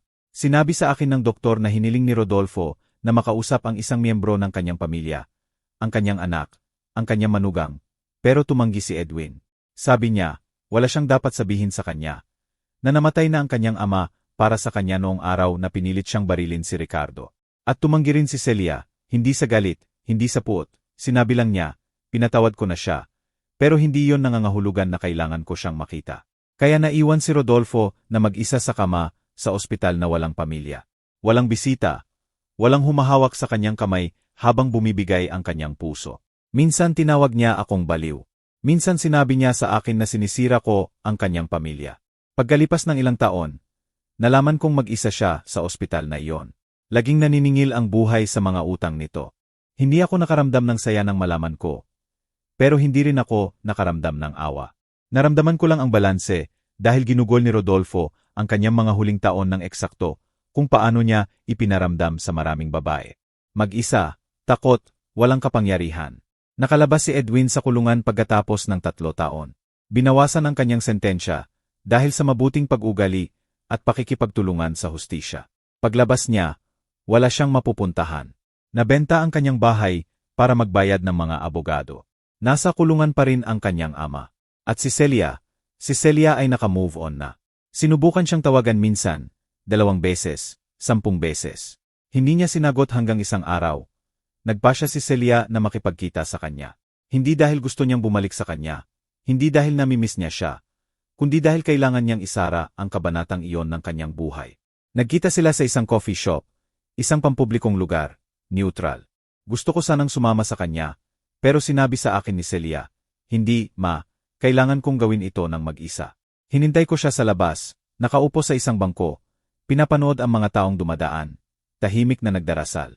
Pagkalipas ng kalahating oras, lumabas si Celia. Namumula ang kanyang mga mata, pero hindi siya umiiyak. Maayos ka lang? Tanong ko. Maayos ako. Anong nangyari? Humingi siya ng tawad. Sabi niya, nagte-therapy siya, na naiintindihan niya ang lahat ng pinsalang idinulot niya sa akin, na kung maibabalik niya ang panahon, gagawin niya ang lahat ng iba. At anong sinabi mo sa kanya? Sinabi ko na pinapatawad ko siya, pero ang pagpapatawad ay hindi nangangahulugang paglimot, o pagbabalik, o pagbibigay ng isa pang pagkakataon. Paano siya nag-react? Umiyak siya. Sabi niya na iintindihan niya, na wala siyang inaasahan sa akin, na gusto niya lang malaman ko na nagbabago siya, na sinusubukan niyang maging mas mabuti. At naniwala ka ba sa kanya? Nag-isip si Celia. Hindi ko alam, ma. Baka nagbabago nga siya, o baka natutunan lang niyang sabihin ang tamang mga salita. Pero hindi ko na responsibilidad na malaman, hindi ko na problema. Niyakap ko siya. Proud ako sa iyo, anak. Salamat, ma, sa lahat. Iyon ang huling beses na nakita ni Celia si Edwin. Pagkalipas ng ilang buwan, nalaman ko sa isang kaibigan na lumipat na si Edwin sa ibang lungsod, na nagtatrabaho siya sa isang construction, na mag-isa siyang nakatira, na wala siyang kasintahan, na hindi niya pinag-usapan ang kanyang nakaraan. Sabi ng iba, malungkot iyon, na karapat-dapat ang isang lalaki ng pangalawang pagkakataon at baka nga karapat-dapat. Pero hindi sa babaeng sinaktan niya, hindi sa pamilyang sinira niya. Nawala ni Edwin si Celia magpakailanman at iyon ang kanyang pinakamalaking parusa. Mas malaki kaysa sa kulungan. Mas malaki kaysa sa pagdanggi ng kanyang ama. Nawalan niya ang pagmamahal ng isang mabuting babae, at hindi niya iyon mababawi. Si Ricardo ay ganap na gumaling. Bueno, halos ganap. Ang kanyang kaliwang braso ay hindi na bumalik sa dati nitong lakas. Kinailangan niyang iwanan ang kanyang trabaho bilang pulis sa kalye, at inilipat siya sa isang posisyon sa opisina. Noong una, frustrated siya. Sinasabi niya na namimiss niya ang kalye, ang aksyon, ang pakiramdam na kapaki-pakinabang. Pero sa paglipas ng panahon, nakahanap siya ng ibang paraan para maging kapaki-pakinabang. Nagsimula siyang magbigay ng mga panayam sa mga paaralan sa mga kabataan tungkol sa karahasan sa tahanan. Tungkol sa kung paano makilala ang mga senyales ng pang-abuso. Tungkol sa kung paano protektahan ang mga kababaihan sa kanilang pamilya. At nakikinig sa kanya ang mga kabataan dahil hindi nagsasalita si Ricardo na parang pulis. Nagsasalita siya na parang ama. Na parang isang lalaking nakakita ng sakit ng malapitan, na nagdugo para protektahan ang kanyang anak. Isang araw, pagkatapos ng isa sa kanyang mga panayam, isang lalaking nasa 17 taong gulang ang lumapit sa kanya. Ginoong Ricardo, sinasaktan ng aking ama ang aking ina at hindi ko alam kung anong gagawin. Lumuhod si Ricardo sa harap niya. Tinitigan siya sa mga mata. Alam mo kung anong gagawin. Kailangan mo siyang protektahan. Kailangan mong sabihin sa kanya na hindi siya nag-iisa at kailangan mong humingi ng tulong. Pero paano? Malakas ang aking ama. Hindi ko kaya. Hindi mo kailangang makipag-away sa kanya. Kailangan mo lang basagin ang katahimikan. Kausapin mo ang isang guro, isang tiyo, ang pulis. Ang katahimikan ang pumapatay. Ang boses ang nagliligtas. Umiyak ang lalaki at niyakap siya ni Ricardo. Noong gabing iyon, ikinuwento sa akin ni Ricardo ang nangyari at habang nagsasalita siya, nakita ko ang luha sa kanyang mga mata. Adelaida, kung nakausap ko lang si Celia dati, kung mas marami akong tinanong, kung pinilit ko, huwag mong sisihin ang iyong sarili, Ricardo. Ginawa mo ang lahat ng iyong makakaya at nang kailanganin ka ni Celia, nandoon ka. Iyon ang mahalaga. Tumango siya. Pero napakaraming Celia doon. Napakaraming babaeng nagdurusa at walang gumagawa. Kaya nagsasalita ka. Kaya nagsasalita si Celia. Para malaman ng mga babaeng iyon na may labasan. Ngumiti si Ricardo. Tama ka. Tungkol naman sa akin. Nagbago rin ang aking buhay. Pagkatapos ng lahat ng nangyari, hindi ko na kayang ipagpatuloy ang aking rutina na parang wala lang. Hindi ko na kayang pumasok sa trabaho, mag-review ng mga numero, mabuhay na parang hindi ko nakita ang aking nakita. Nagresigna ko sa aking trabaho sa pabrika ng tela. Pagkatapos ng 30 taon, hindi naintindihan ng aking mga kasamahan, hindi rin ng aking amo, pero naiintindihan ko. Naiintindihan ko na maikli ang buhay, na mahalaga ang oras, at may mga bagay na mas mahalaga kaysa sa isang sahod. Ginamit ko ang aking mga ipon para buksan ang isang bagay na laging kong pangarap. Isang kanlungan para sa mga babaeng biktima ng karahasan. Hindi ito malaki, isang maliit na bahay lang sa labas ng lungsod na may 3 kwarto, isang kusina, isang sala. Pero ito ay isang ligtas na lugar, isang lugar kung saan ang mga babaeng tulad ni Celia ay maaring dumating, walang pera, walang papeles, walang tanong, tanging ang kanilang sakit at ang kanilang pag-asa. Tinulungan ako ni Celia. Si Ricardo rin. Nakakuha kami ng mga donasyon, mga voluntaryo, mga abogadong nagtatrabaho pro bono, mga psychologist na nagbibigay ng libreng therapy at unti-unti. Napuno ng buhay ang maliit na lugar na iyon, ng mga babaeng dumating na sira at umalis na buo, ng mga batang dumating na takot at umalis na naglalaro, ng mga kwentong dumating sa katahimikan at lumabas sa malakas na boses. Isang araw, isang babaeng nasa 40s ang dumating sa kanlungan. May 2 maliliit na anak. May pasa sa mata, putok ang labi. Pwede ba akong manatili? Tanong niya na nanginginig ang boses. Naman, ito na ang iyong bahay ngayon. Umiyak siya. Niyakap ang kanyang mga anak. Salamat. Salamat sa hindi pagsara ng pinto sa akin. Dito, hindi namin kailanman sinasara ang pinto. Kailanman. Noong gabing iyon, habang naghahanda ako ng hapunan para sa lahat ng babae sa kanlungan, naisip ko si Rodolfo, si Edwin, ang lahat ng lalaking gumagamit ng kanilang lakas para manira. At naisip ko ang hustisya, hindi ang hustisya ng mga korte, hindi ang hustisya ng mga batas, kundi ang hustisya ng karma, ang hustisya ng buhay. Nagtapos si Rodolfo na nag-iisa, nagtapos si Edwin na walang laman at kami, nagtapos kaming magkakasama, matatag, muling binuo. Iyon ang pinakadakilang hustisya, ang hindi maaring alisin sa iyo. Ngayon, habang isinusulat ko ang mga salitang ito, 5 taon na ang nakalipas mula noong gabing iyon.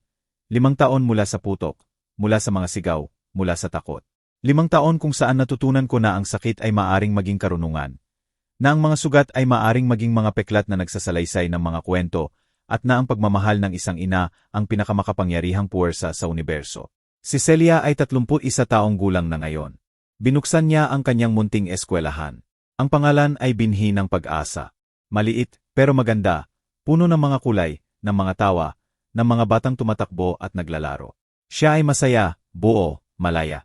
Nakilala niya ang isang tao, isang mabuting lalaki, isang guro tulad niya, isang taong nagtrato sa kanya ng may paggalang, may lambing, may tunay na pagmamahal.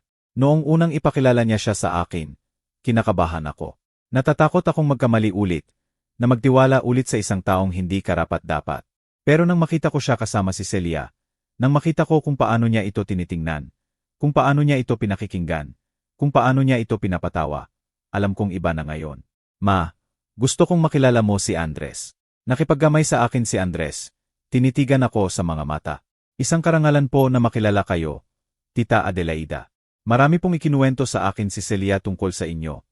Sa lahat ng ginawa ninyo para sa kanya. Ginawa ko lang kung ano ang gagawin ng kahit sinong ina. Hindi kahit sinong ina. Iniligtas ninyo siya at dahil doon, palagi ko siyang igagalang at palagi kong alagaan si Celia tulad ng pag-aalaga ninyo sa kanya. Napuno ng luha ang aking mga mata. Isang bagay lang ang hinihiling ko sa iyo, Andres. Mahalin mo siya. Huwag mo siyang kontrolin. Mahalin mo siya ng totoo.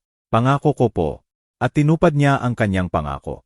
Noong nakarang taon, ikinasal sina Celia at Andres. Maliit na kasal, intimate, sa isang hardin na puno ng mga puting bulaklak. Inihatid siya ni Ricardo sa altar. Umiyak ako sa saya, sa ginhawa, sa pasasalamat, dahil sa pagkakataong ito, tama ang pinili ng aking anak. Sa pagkakataong ito, nahanap ng aking anak ang pagmamahal na nararapat sa kanya. Patuloy na nagbibigay ng mga panayam si Ricardo. Patuloy na nagliligtas ng buhay sa kanyang mga salita. Nag-asawa rin siya ulit sa isang mabuting babae, tahimik, na nagmamahal at nag-aalaga sa kanya. Kami ni Ricardo ay nananatiling magkaibigan, nananatiling isang team, dahil kahit hindi nagtagumpay ang aming pagsasama, nagtagumpay ang aming pamilya. At iyon ang mahalaga. Lumaki ang kanlungan. Hindi na ito isang maliit na bahay. Ngayon ay mayroon na kaming 2 bahay, 12 kwarto, kapasidad para sa 20 babae at kanilang mga anak. Bawat buwan, may mga bagong kwento, mga bagong luha, mga bagong pag-asa. At bawat buwan, nakikita ko ang mga babaeng dumating na sira at umalis na buo. Mga babaeng dumating na may takot at umalis na may tapang. Ilang araw na ang nakalipas, isang babaeng nasa 60s ang dumating sa kanlungan. May dalang lumang maleta, namamagang mga mata, nanginginig na mga kamay. Pwede ba akong manatili? Tanong niya. Naman. Pasok. Pumasok siya. Umupo sa sala at nagsimulang magsalita. Kasal ako sa loob ng 40 taon. 40 taong pagtitiis. 40 taong pananahimik. Akala ko huli na sa edad kong ito, wala nang saysay na umalis. Pero ngayon, may sinabi sa akin ang aking apo na nagbago sa aking buhay. Sabi niya, Lola, hindi kailanman huli para maging masaya. Umiyak siya at umiyak ako kasama niya. Tama ang iyong apo, sabi ko sa kanya. Hindi kailanman huli. Habang may hininga tayo, maaari tayong magsimula ulit. Ngumiti siya. Isang pagod na ngiti, pero totoo. Salamat. Salamat sa pagbubukas ng pinto sa akin. Ang pintong ito ay laging bukas para sa iyo. Para sa lahat. Minsan, kapag nag-iisa ako, iniisip ko ang lahat ng nangyari. Si Rodolfo, si Edwin, ang gabing iyon ng dugo at sigawan. At tinatanong ko ang sarili ko kung tama ba ang ginawa ko. Kung maaari kong ginawa ang mga bagay ng iba. Kung maaari kong naiwasan ang labis na sakit kay Celia. Pero pagkatapos nakikita ko siya. Nakikita ko ang aking anak na nakangiti. Nakikita ko ang aking anak na malaya.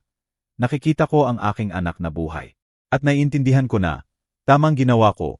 Dahil hindi may iwasan ng isang ina na magdusa ang kanyang mga anak. Pero maaari siyang nandiyan kapag nagdurusa sila. Maaari niyang suportahan sila. Maaari niyang ipaglaban sila.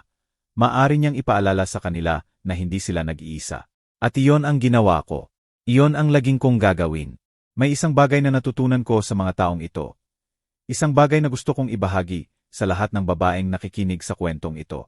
Kung nasa isang relasyon ka kung saan sinisigawan ka, kung saan kinokontrol ka, kung saan ipinaparamdam sa iyo na maliit ka, umalis ka, pakiusap, umalis ka. Huwag mong hintaying huli na. Huwag mong hintaying lumakas pa ang mga suntok. Huwag mong hintaying tuluyang mawala ang iyong liwanag dahil mas mahalaga ka. Mas mahalaga. Hindi mahalaga kung ilang taon ka na. Hindi mahalaga kung gaano ka nakatagal doon. Hindi mahalaga kung ilang beses nilang sinabi sa iyo na hindi mo kaya. Kaya mo at hindi ka nag-iisa. May mga babaeng tulad ko, tulad ni Celia, tulad ng lahat ng dumaan sa kanlungan. Mga babaeng maniniwala sa iyo, susuporta sa iyo, sasamahan ka. Kailangan mo lang gawin ang unang hakbang, ang pinakamahirap, ang pinakamahalaga, ang hakbang papunta sa pinto. Ilang buwan na ang nakalipas, nakatanggap ako ng isang sulat. Walang nagpadala. Tanging ang aking pangalan na nakasulat sa kamay sa sobre. Binuksan ko ito. Mula kay Edwin. Nakasulat. Tita Adelaida, alam kong wala akong karapatang humingi ng kahit ano. Alam kong hindi ko deserve ang iyong pagpapatawad, ni ang kay Celia, ni ang kanino man. Pero gusto kong malaman mo na araw-araw kong iniisip ang aking ginawa. Araw-araw kong dinadala ang bigat na iyon, at araw-araw kong sinusubukang maging mas mabuti. Hindi para makuha ulit si Celia, naiintindihan ko iyon. Nawala ko siya magpakailanman at iyon ang tama. Kundi para kung sakaling magkaroon ako ng mga anak, hindi ko ulitin ang mga pagkakamali ng aking ama para matapos na sa akin ang cycle. Salamat sa pagliligtas kay Celia. Salamat sa paggawa ng hindi ko kayang gawin.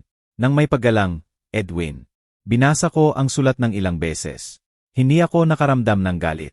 Hindi ako nakaramdam ng pagpapatawad. Wala akong naramdaman. Dahil hindi na bahagi ng aming buhay si Edwin. Hindi na mahalaga kung ano ang nararamdaman niya, kung ano ang iniisip niya, kung ano ang ginagawa niya. Ang tanging mahalaga ay maayos si Celia, na buhay siya, na masaya siya. Itinago ko ang sulat sa isang drawer, at hindi ko na ito binasa ulit. Ngayon, habang lumulubog ang araw sa likod ng mga bundok, nakaupo ako sa pasyo ng aking bahay. May hawak akong isang tasa ng kapeng barako. Ang parehong tasa na ginagamit ni Celia noong bata pa siya. Iniisip ko ang buong paglalakbay, ang lahat ng nawala sa amin, ang lahat ng napanalunan namin. At naiintindihan ko na hindi perpekto ang buhay, na hindi laging may masayang.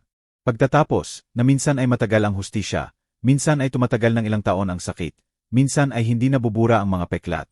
Pero naiintindihan ko rin na nagpapatuloy ang buhay, na nagpapatuloy ang pag-ibig, na nagpapatuloy ang pag-asa at habang may mga babaeng handang lumaban, na basagin ang katahimikan, na magbukas ng mga pinto, magkakaroon ng kinabukasan, magkakaroon ng kalayaan, magkakaroon ng kapayapaan. Kung ang aking kwento ay makakatulong sa isang babae na magbukas ng kanyang mga mata, sulit na ito. Kung ang aking kwento ay makakatulong sa isang ina na kumilos, sulit na ito. Kung ang aking kwento ay makakatulong sa isang tao na maunawaan na ang tunay na pag-ibig ay hindi masakit, sulit na ito. Dahil ang mga kwento ay hindi ikinukwento para lang alalahanin ang nakaraan. Ikinukwento ito para baguhin ang hinahara. At ito ang aking regalo para sa iyo, para sa inyong lahat, para sa lahat ng babaeng kailangang marinig na posible, na may labasan, na may buhay pagkatapos ng sakit. Salamat sa pakikinig hanggang sa huli. Salamat sa pagiging narito. Salamat sa paniniwala sa akin. At kung dumadaan ka sa isang katulad na sitwasyon, kung may kilala kang nagdurusa, pakiusap, kumilos ka. Huwag maghintay, huwag mag-atubili, huwag matakot, dahil ang katahimikan ay pumapatay. Pero ang boses ay nagliligtas at magkakasama. Maaari nating iligtas ang marami pa. Pagpalain ka ng Diyos at hanggang sa susunod. Salamat sa pakikinig hanggang sa huli. Kung naantig ng kwentong ito ang iyong puso, mag-subscribe at i-activate ang bell para makarinig pa ng mga kwento ng mga babaeng ginawang karunungan ang kanilang sakit. Bawat araw isang babae, isang aral sa buhay. Ibahagi ang kwentong ito sa isang taong mahal mo. Minsan, ang isang kwentong tulad nito ay maaring magbago ng isang buong araw.